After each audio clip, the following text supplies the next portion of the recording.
Gather close, friends, and listen well.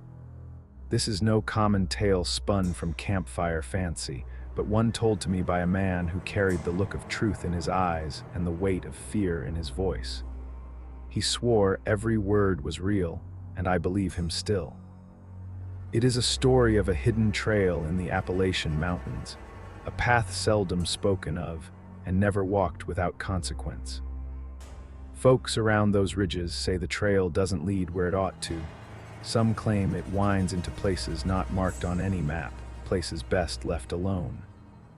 What happened there has lingered in whispers for generations, a warning carved into memory like initials on old bark. So I ask you, stay with me until the end, and judge for yourself if what followed was the vengeance of the mountain, or something far older that waits in the shadow.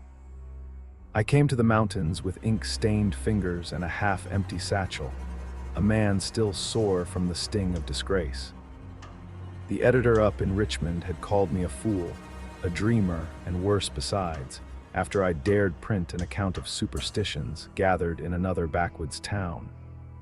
So when the chance arose to write on the progress of logging in the highlands, I took it. Truth be told, I hoped a sober article on industry might restore my reputation. But as the stagecoach rattled up into the ridges, each turn of the wheel seemed to shake loose some unseen weight, until by the time we rolled into the valley town, I felt as though eyes I could not name had been tracking me since the lowlands. The place was little more than a handful of cabins, a lean-to store with a sagging porch, and a church whose white paint had long surrendered to mildew. Men in rough coats stood outside the store, pipe smoke curling around their weary stares. No one greeted me. It was there on the porch that I first met Silas Greer. He was bent near double, one milky eye staring off at the horizon, the other sharp as a crow's. His hands shook as he tamped down his pipe, and when I asked politely if he knew where a man might find lodging, he laughed, a sound like a shovel striking stone. "Plenty o' houses here, stranger, but only one trail," he rasped, "and it don't lead where it ought." I asked him what he meant, though my voice faltered, for his gaze had the weight of accusation in it. Silas leaned close enough that I could smell the earth on his breath. "Some paths are worn by men," he said. "Some by things older. You mark me, mister, don't set foot on that trail. Don't even speak its name after sundown." Before I could reply, the porch creaked under another set of boots. Elias Carter, a gaunt man with a cane cut from hickory, eyed me up and down. He said little, only that if I was looking for a roof, his family might provide one for coin. His wife Martha appeared then, thin as a rail and silent, her eyes darting between me and Silas as if to hush the old man's words. Their daughter Sarah stood just behind them, 19 at most, her pale face framed by dark hair. She watched me with a kind of frightened curiosity, as though she expected me to vanish before her very eyes. I accepted their hospitality, though unease pricked at my gut. The Carter's cabin sat some way up the slope, half hidden by rhododendron. Inside, the air smelled of hickory smoke and dried herbs. Elias offered me no conversation beyond curt directions to a narrow cot. Martha moved about like a shadow, humming half-remembered hymns. And Sarah, every time the wind rattled the shutters, she started, clutching her hands tight together as if in prayer. At supper, the talk turned to the logging camps. A brash voice interrupted from the doorway Caleb Moore, a young logger from Kentucky who had already made a name for himself in the valley taverns. He strode in uninvited, the smell of liquor clinging to him, boasting of how many trees he'd felled in a single day. When Silas's warning about the hidden trail was mentioned again, Caleb let out a coarse laugh. "A trail's a trail," he said, slapping his knee, "and I'll walk it at dawn, mark my word. See if the devil himself can scare me from a bit o' dirt." The room fell to silence. Even Elias lowered his eyes. Sarah's lips moved, barely audible, but I caught the words, an old hymn, whispered as though to drive off evil. "Best not to whistle on the trail after dark," she murmured, trembling. Caleb laughed louder. Then I'll whistle all the louder just to show your mountain spooks who's master." And at that moment, as if to punctuate her warning, the sound of crickets outside cut off in one sweep, leaving a silence so complete it made the hairs rise on my neck. The only sound was the groan of the beams overhead, as though the cabin itself were listening. I tried to shake the feeling, telling myself it was no more than mountain superstition, yet I could not deny the weight of the stillness pressing in. And though I had come to write of sawmills and industry, I found myself scribbling in my journal by lamplight, noting the old man's words, the daughter's whispered hymn, the logger's boast. For deep inside, some part of me already knew I had not come here to write of progress. I had come to hear the mountain's vengeance. The following day was heavy with a gray mist that clung low to the valley floor, as though the mountain meant to keep its secrets veiled.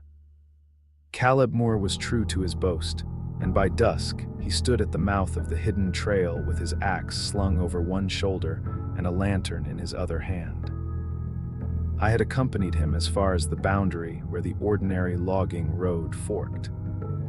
From there, a narrow path pressed deeper into the woods, nearly swallowed by rhododendron thickets and dark hemlock. The townsfolk had gathered a little ways off, not close enough to appear complicit, but not far enough to deny their curiosity. I noticed none of them dared set foot closer than the weathered fence post that marked the trailhead. Caleb raised his lantern with a grin. "See, nothing but trees and shadows. You mountain folks spin tales 'cause you've got nothing better to do." No one replied. Even Silas Greer, perched on a stump, only spat and muttered, "Fool." Caleb whistled then, a long, shrill note, as if daring Sarah Carter's whispered him from the night before. Sarah, pale as chalk, had clutched her mother's hand and turned her face away. I remained a few steps behind Caleb, unwilling to enter yet unwilling to miss what might unfold. I told myself it was for my journal to witness the debunking of a superstition, but in truth, some morbid pull rooted my boots in the dirt.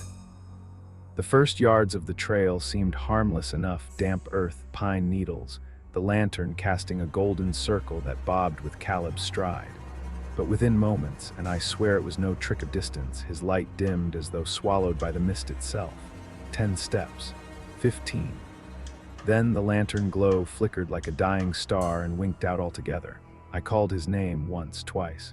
The only reply was the sudden rush of silence. Even the whip poor wills ceased their cries. The crowd began to disperse in uneasy murmurs. Sarah wept quietly into her sleeve. Elias placed a heavy hand on her shoulder but said nothing. That night, long after I had retired to the Carter's cabin, I lay awake listening.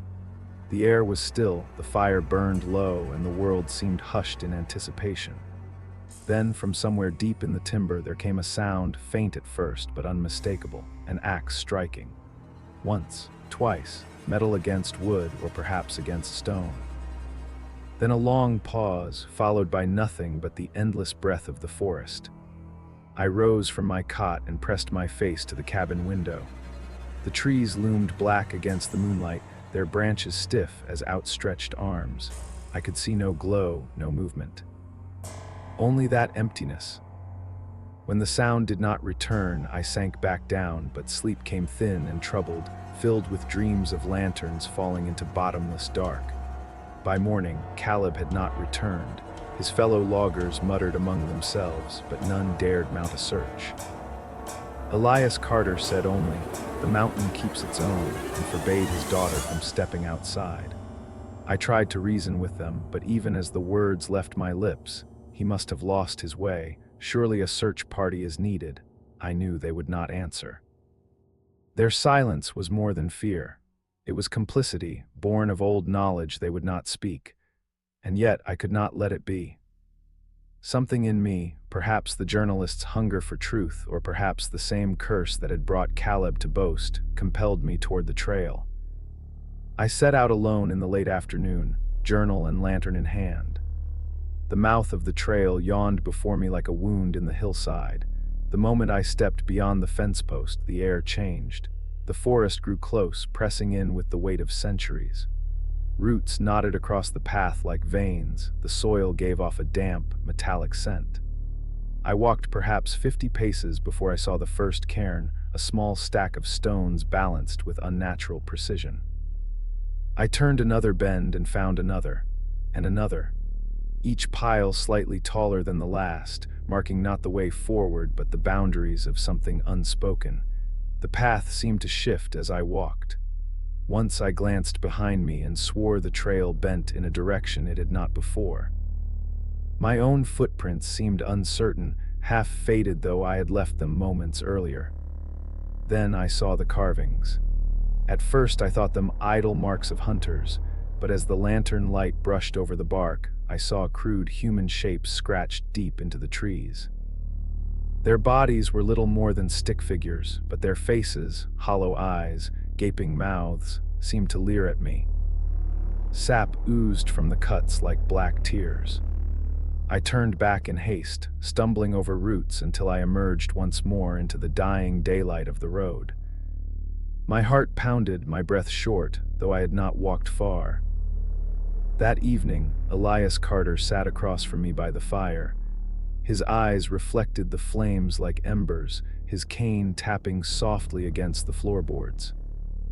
"You've seen it then," he said flatly. It was not a question. "I saw enough to know Caleb did not wander by chance," I replied. Elias exhaled long, weary.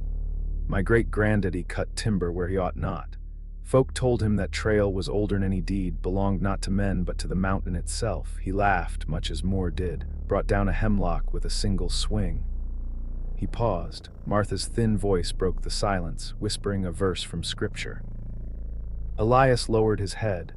"The tree bled," he said. "Bled like a man. He never came home again, but of nights my kinfolk heard his axe ringing in the timber. Since then the mountain don't forgive us. Whispers in the dark, shadows moving where none should." Sarah, seated in the corner, trembled visibly. Elias fixed me with a gaze full of resignation. "Best you leave, Mr. Hale, write of sawmills if you must, but not of this, not of us." I promised nothing. My hand trembled as I scribbled notes in my journal, though part of me wished I had the sense to burn the pages instead. Later that night, while the house was hushed and the others abed, I heard a soft knock at my door. Sarah slipped inside, candle in hand, her eyes wide with fear. "You shouldn't have gone there," she whispered. "It watches. Once you step onto that trail, it watches and it remembers." She told me of dreams that had plagued her since childhood, dreams of walking the hidden path, though she had never dared in waking life. In them, the trees leaned close, their branches twining like hands, faces formed in the bark, empty eyes following her every step. "I hear it sometimes," she said, her voice breaking. "The voices, they call my name, they say the trail is mine to walk, that it waits for me, and if I do not go to it, it will come to me." Her candle guttered as if in agreement. "Please," she begged, gripping my sleeve. "Leave before it takes another. The mountain don't let go once it's chosen." I tried to comfort her, though my own words rang hollow in my ears. She left me then, retreating into the darkness of the cabin. When at last I drifted into sleep, it was no peaceful rest. Caleb came to me in the dream, pale as winter bone, his eyes black pits. He raised a hand, beckoning, and when he opened his mouth, no sound came, only the echo of an axe striking stone. I woke before dawn, drenched in cold sweat. The journal lay open at my bedside, though I had not touched it since the fire. Across the fresh page were words I did not remember writing, scrawled in a hand both mine and not mine follow. I could not rest after that dream. Caleb's hollow eyes followed me even in waking, and the words scrawled in my journal follow, throbbed in my mind like a wound. By the third night, I gave in to the compulsion that gnawed at me. Lantern in one hand, journal in the other, I set out beneath a starless sky. The Carter's cabin lay silent behind me, yet I could have sworn I heard Sarah's voice, soft and trembling, whispering my name as I left. The hidden trail opened before me like the mouth of some vast beast, and I stepped willingly inside. At first, the night was still, save for the hiss of my lantern flame. But then, faint as a memory, came voices drifting between the trees. Fiction dressed as fact, my old editors sneer. You were always a disappointment, my mother's weary sigh. Come along, friend, Caleb's jovial tone, now thin as wind through a hollow log. They mingled, overlapped, pulling me deeper. Each step seemed heavier than the last, as though unseen hands pressed upon my shoulders. I stumbled upon the first cairn, now taller than I recalled, nearly at my chest. Another lay beyond, and another still, leading me deeper. It was there, in the lantern's circle, that I saw it Caleb's axe, its head buried in the side of a great hemlock. My hand trembled as I reached out. The moment my fingers brushed the haft, the tree shuddered. From the wound seeped not sap, but thick, dark blood. It dripped down the bark, steaming in the lantern glow. I staggered back, bell rising in my throat. The forest around me shifted, trees bent closer, their trunks groaning as though in breath. Then I saw her. Sarah. Pale dress, hair loose about her shoulders, standing just beyond the reach of the lantern's glow. She lifted a hand, beckoning me with slow, graceful movements. Sarah, I croaked, though even as I spoke I knew it was not her. The figure's face seemed to ripple, her eyes too dark, too hollow. She stepped closer, her lips parting in a smile that revealed not teeth but bark, splintered and wet. The lantern sputtered. I clutched my journal to my chest as though it could ward off whatever this was. Come, the thing whispered, though the sound came not from its lips but from the rustling branches all around me. Roots writhed in the soil at my feet. The forest was closing in, demanding its due. What followed, I cannot tell you plain. The truth itself lies shrouded as the mountain wills. Perhaps I was consumed. Perhaps the roots rose up and coiled around my boots, climbing, tightening, until my last sight was the lantern flame guttering out in the dark. Perhaps I sank into the soil beside Caleb, beside Elias's ancestor, and the mountain kept me as it keeps all it claims. Or perhaps, in this I confess with no less dread, I awoke at dawn by the trailhead, my lantern cold, my journal clutched to my chest. The townsfolk found me there, though they asked no questions and offered no help. When I opened the journal, the pages were filled with names scrawled in a hand, both mine and not mine, the dead, the missing, and among them my own. Either way, the ending is the same. The mountain does not forget. It whispers still, in wind through branches and in the silence where crickets should sing. I tell you only what I know. The trail does not lead where it ought, and once you step upon it, you do not walk alone. The mountain keeps its own, and it remembers.